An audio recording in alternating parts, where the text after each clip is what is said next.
राजौरी एक बहुत ही सुंदर गांव है जिसके चारों ओर फूल ही फूल जगमगाते नजर आते हैं।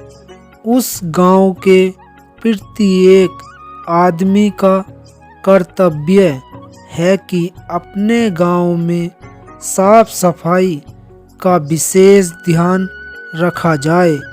इसी वजह से कोई भी व्यक्ति अपने घर का कचरा रास्ते में या इधर उधर नहीं फेंकता है।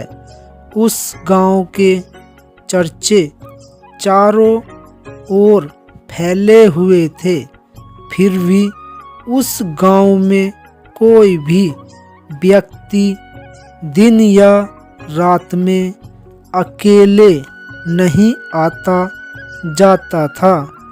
जो कभी अकेले आता या जाता तो वह मारा जाता, क्योंकि उस गांव से बाहर जाने के रास्ते पर एक बहुत विशाल बगीचा पड़ता था, जिस बगीचे में एक बहुत बड़ा पेड़ था और उसी पेड़ के नीचे चुड़ैल रहती थी, जो बहुत ही निर्दयी भी थी।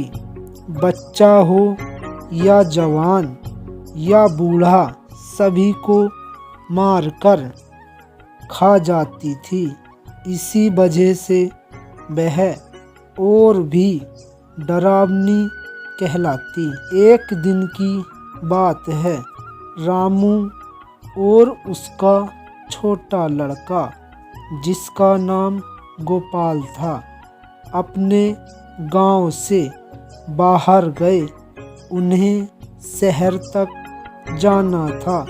शहर में जाम लगने की वजह से काफ़ी देर हो गई और उन्हें घर आते आते शाम हो गई।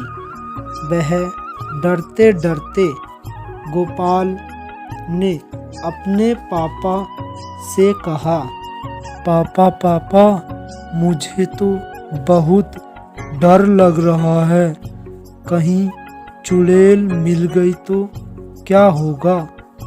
रामू ने कहा, डरो मत बेटा, हमें कुछ नहीं होगा, हमारे साथ ऊपर वाला है, चुड़ैल हमारा कुछ भी नहीं बिगाड़ सकती है।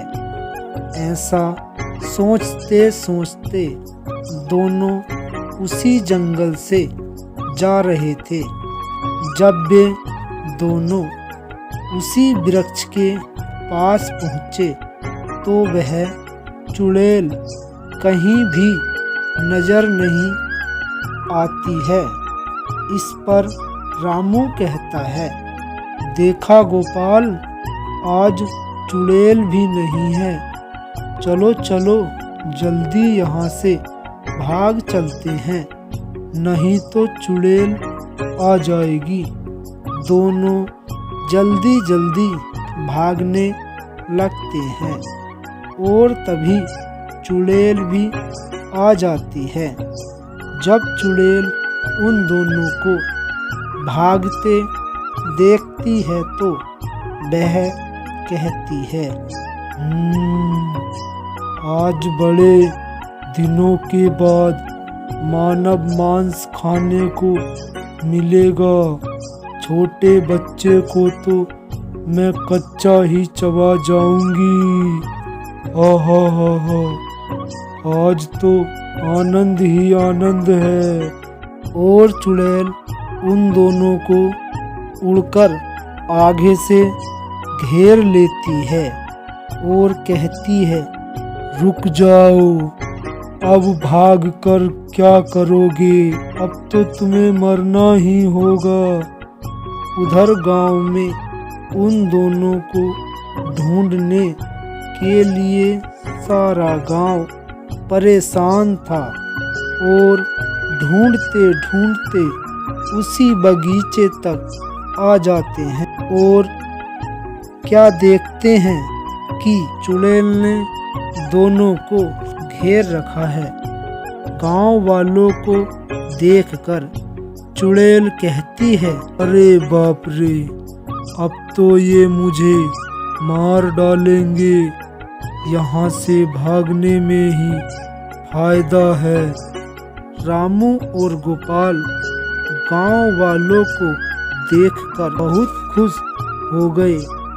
चुड़ैल डर के मारे भाग गई और गांव वाले भी अपने अपने घर चले जाते हैं।